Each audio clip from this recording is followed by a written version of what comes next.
कांग्रेस के पूर्व अध्यक्ष राहुल गांधी लोकसभा चुनाव में 2 सीटों से मैदान में उतरे थे, केरल की वायनाड और उत्तर प्रदेश की रायबरेली। वह दोनों ही सीट से विजयी रहे। अब उन्हें एक सीट छोड़नी होगी। चुनाव नतीजों के ऐलान के बाद पहली बार वायनाड पहुंचे राहुल गांधी ने जनता का आभार प्रकट किया और फिर ये भी पूछ लिया कि कहां से सांसद रहें। वायनाड में उन्होंने कहा कि दुविधा में हूं कि क्या चुनूं। उन्होंने लगे हाथ यह भी कह दिया, मेरे फैसले से वायनाड और रायबरेली दोनों खुश होंगे, ये वादा करता हूं। सभी तरह के समर्थन के लिए धन्यवाद करता हूं और जल्द ही आपसे मिलने फिर आऊंगा। राहुल की दुविधा, क्या चुनूं वाले सवाल और वायनाड की जनता से फिर मिलने आने के वादे से शुरू हुई अटकलों को और हवा दे दी केरल कांग्रेस के अध्यक्ष के सुधाकरन के बयान ने। सुधाकरन ने कहा कि राहुल गांधी जिन्हें देश का नेतृत्व करना है, उनसे वायनाड में रहने की उम्मीद नहीं की जा सकती। हमें दुखी नहीं होना चाहिए।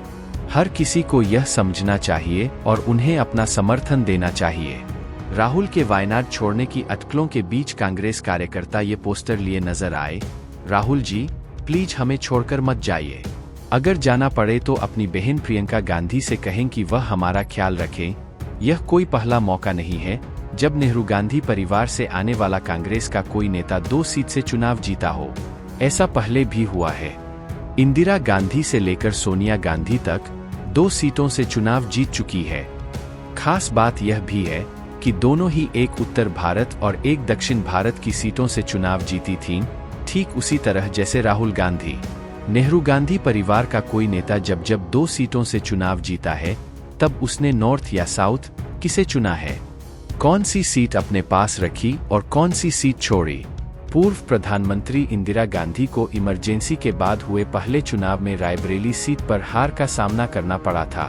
1977 में राजनारायण से रायबरेली में मिली मात के बाद इंदिरा 1980 में 2 सीटों से चुनाव मैदान में उतरी। इंदिरा गांधी ने रायबरेली के साथ ही आंध्र प्रदेश की मेंढक लोकसभा सीट से भी चुनाव लड़ा। उन्हें दोनों ही सीटों पर जीत मिली। बात जब अपनी परंपरागत सीट रायबरेली और मेंढक में से किसी एक को चुनने की आई तो इंदिरा ने आंध्र प्रदेश की सीट को तरजीह दी।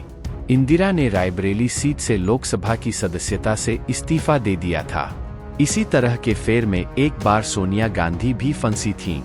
सोनिया गांधी ने 1999 में यूपी की अमेठी और कर्नाटक की बेल्लारी 2 लोकसभा सीटों से चुनाव लड़ा था। सोनिया दोनों ही सीट से जीत गईं। जब किसी एक सीट से इस्तीफे की बारी आई तो सोनिया गांधी ने अमेठी को चुना।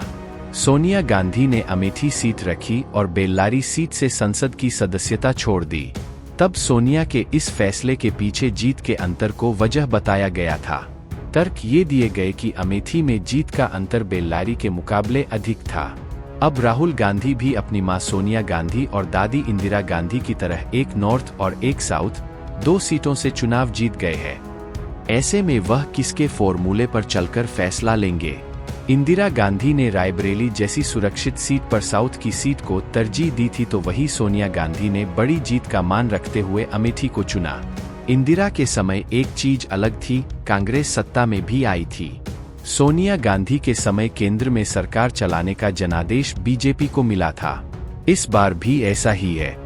केंद्र के साथ ही यूपी में भी बीजेपी की सरकार है। राजनीति के जानकार मानते हैं कि राहुल गांधी भी सोनिया गांधी के फॉर्मूले पर चलेंगे, इसकी उम्मीद ज्यादा है।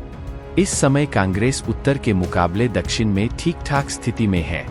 राहुल और कांग्रेस नेतृत्व की सोच भी यूपी और हिंदी पट्टी के राज्यों पर फोकस करने की होगी और ऐसे में वह अगर रायबरेली छोड़ने का फैसला लेते हैं तो इसका नकारात्मक संदेश जाने का खतरा है। दूसरा फैक्टर उपचुनाव का ट्रेंड और नंबर गेम है।